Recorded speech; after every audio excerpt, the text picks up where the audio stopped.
Hola, YouTube! I'm back. So soon.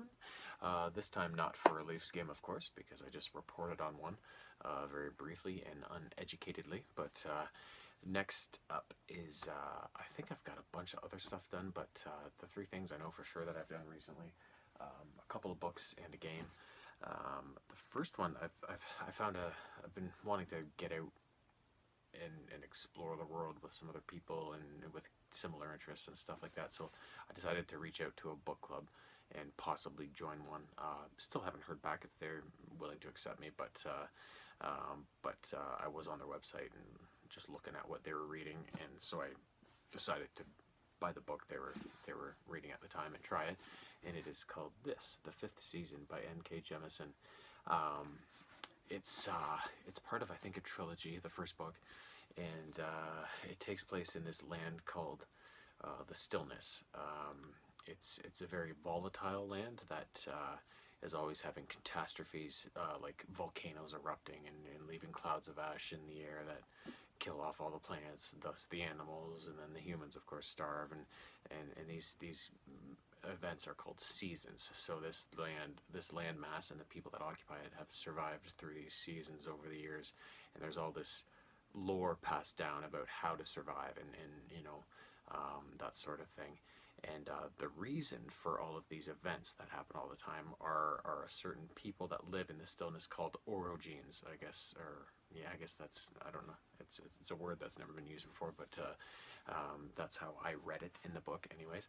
But they are capable of drawing power from the life and nature around them, and then using that life to interact with the earth and cause disturbances and stuff like that. So they can cause volcanoes to erupt, plates to shift, and they can kill anyone within their radius when they're using this power. So there is actually a place in the main city in the stillness called Eumenes.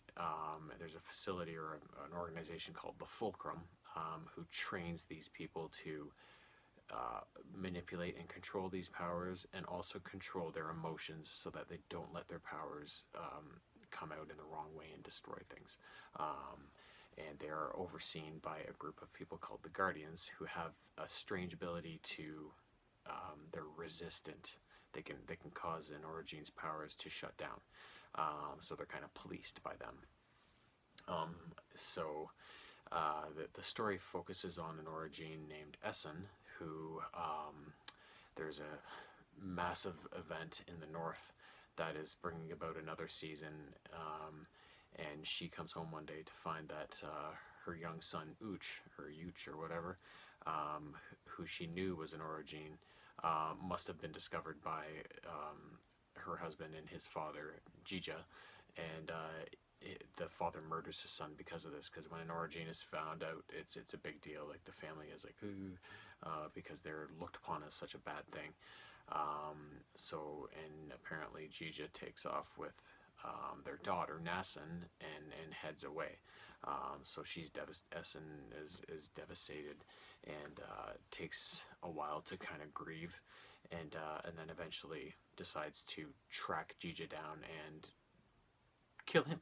so she heads south, because that's the way she knew he would be heading, because of the massive event in the north that's starting to bring ash clouds into the area. So she heads out south, and along the way she gets a couple tag-alongs, this young boy named Hoa, who is very odd, and then a girl named Tonki, who is like kind of a scientific tinkerer, but who is also very odd. And then so they have all these adventures moving south. At the same time, there's two other stories kind of unfolding around, at the same time. There's a young girl named Demea, who is discovered to be an Orogene, and her parents throw her out in the barn until somebody from the Fulcrum can come, a guardian, and he takes her away to be trained at the Fulcrum. And then we follow her adventures as she grows, learns, and kind of explores the Fulcrum and discovers some secrets there that could greatly alter the history behind all of the lore that's passed down. The people they're not giving them the full truth, basically. the leaders of the world and stuff. So, and then the other story is about a girl named Cyanite, a grown origin, a young woman who's working at the Fulcrum, and she's got her four rings, and she's working on her fifth ring. And origins who earned 5 rings get a little bit more freedom. So she's looking to do that, and she is assigned to go to a coastal town named Assia or something like that. As they're having a harbor issue, there's some coral building up in their harbor, preventing shipping and stuff like that and trade. And she's sent there with a 10-ring orogene named Alabaster, and he's going to oversee her removal of this coral, and in the process earn the Fulcrum a bunch of money. So it follows their adventures as they move towards this city and do that. In the end, the adventures all come full circle, and we learn that these 3 female characters, the young one, the young woman one, and then Essen, the middle-aged woman, are all the same character, and these are all like kind of flashbacks from her past, and everything kind of comes full circle in the end of the book, and it leaves it on a very big cliffhanger about what's going to happen in the second book. So I don't want to ruin too much of it, but it's a great story. It's a decent sized book, but it kind of flies by, right? And it's very well written. I didn't, maybe I'm stupid, but I did not see it coming that these 3 people were all the same person. So it's very well written and crafted and thought out. So I do recommend it. The second book is I got another tomb from the Marvel universe, Spider-Man Hostile Takeover, which is actually a prequel, apparently, into the PS4 video game that came out last month or a couple months ago or whatever it was. So as the book opens up, Spider-Man is investigating this crime he's discovered about a guy robbing a pet store. He's apparently going to steal a bunch of snakes. Spider-Man tracks him down, talks to him, realizes this guy's not very bright. He can't be the mastermind behind whatever's going on here. So he kind of lets him off easy. And on some tips from this fellow, Spider-Man goes to this construction site to investigate, who was giving this guy his orders and stuff. And once he gets there, he finds some small-time thugs, until all of a sudden this guy enters the scene who obviously has some sort of powers, and he has mimicked Spider-Man's moves perfectly. He moves just like him. He's even wearing a suit, so they kind of fight to a standstill, and then Spider-Man leaves and goes back to the scene of the crime where he caught the first guy, to see if he can find any more clues as to what's going on and who this guy is. And when he gets there, he finds out that this thug he found first has been murdered since he's left.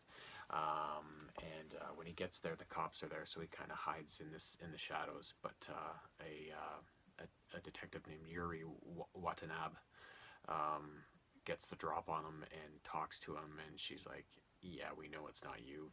Come look at this footage," and they have security cam footage of this other Spider-Man killing this guy, and she knows it's not the real Spider-Man because the costume's a little bit different, the guy's voice is way off, and his behavior is way off as to what Spider-Man has always done. So then Spider-Man's pissed, obviously, that this guy's, murdering people and trying to pass it off as Spider-Man. So they kind of dig deeper, and he agrees to work with this cop to kind of uncover everything. And they find out that the construction sign was owned by Wilson Fisk, the kingpin of crime, who Spider-Man tried to put away in the past, because he has a big hate on for this guy, because of his Uncle Ben, and was unsuccessful. The lawyers got Fisk off, and he came back to New York City eventually, and now he's like a philanthropist of getting affordable housing for the homeless, and becoming kind of the savior of New York, when he's just a dick. Deep down, he's into all these dealings as usual, trying to blackmail the mayor, yada yada. So then from there, Spider-Man has to kind of find a way to work with her to bring down Fisk, minimize the impact of this fake Spider-Man's damage. And along the way, like MJ gets her first journalism job in journalism, and she gets assigned the task of interviewing Wilson Fisk about all his stuff. And Spider-Man's worried about that because he knows what a madman this is. So she's putting herself in danger all the time. One of the girls that started working at the lab on Peter's day job, she gets killed in a confrontation between Scorpion and the fake Spider-Man, and eventually, because he's so busy, he gets fired from the lab. So his life is unraveling during all this, and he kind of goes into despair and has a bit of a meltdown and a pity party until MJ kind of slaps him out of it, and he decides to take a different approach, and he goes through the Kingpin's adopted daughter Maya, who has been lied to by him all her life, saying that Spider-Man killed her father, when in fact it was the Kingpin that killed her father. So Spider-Man tries to get back at Fisk that way by convincing her of the truth of everything, and in working with her to find a way to bring him down. So that's basically the story, and it's it's very, very action-packed, a lot of detective kind of stuff, and it's a pretty cool story. The Kingpin's not like at least from all the comics that I've read, he's not a villain that kind of comes up a lot, right? Like, he's not one of the main ones. He's more of a B villain. So it was cool to see him involved because I kind of do like him. He's just this big hulking brute with hands the size of your head and stuff, right? Like, and with a super temper. So he's kind of a cool character. So it was nice to see that. Great book, though. Highly recommend it. Now, of course, I need to buy the game. The last thing was on the PS3. I just finished playing this game, Hellboy, the Science of Evil. It's just kind of a hack and slash beat 'em up game.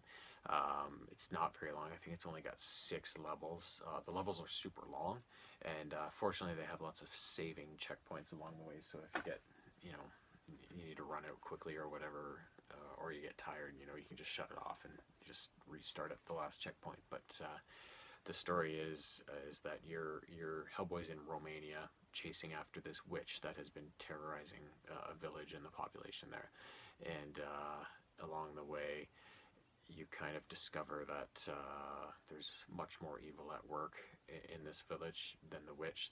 It's almost like an alien thing, but as you move along and you play the levels, you get levels that kind of go back in time and take you back to past levels for Hellboy. The first one goes back to Japan like 25 years ago, and then Tunisia about 40 years ago. So, but it all kind of integrates into the storyline about Hellboy trying to chase down the Nazi that he hates so much, von Klempt or Kleft or whatever it is, and you just you're trying to, he's up to something, genetic engineering, that sort of thing, and he's trying to mess with the supernatural and stuff, and you need to stop him and bring him down, and in the end you're facing off against him and his beastly creation at his castle. So it's a pretty cool game.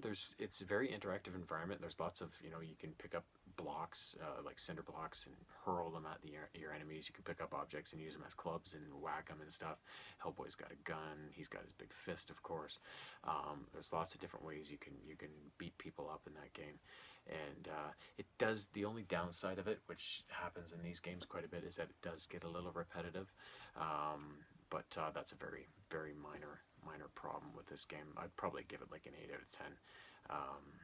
Simply, the 8 out of 10 and not 10 out of 10 would be probably because of the shortness of the game and the repetitiveness. But other than that, the game looks great, plays great, it's super fun, and it's got all, like, the voices are all, it's Ron Perlman's voice is Hellboy in the game, and I think all the other main characters are their actors' voices from the movie too. So so very cool game, highly recommend. And that is it for now. I know I've got some other stuff that I think I've completed. I just forgot. I need to sort my life out a bit. It's been crazy, but I will be back again with more stuff in the very near future, I am sure. Toodaloo until then.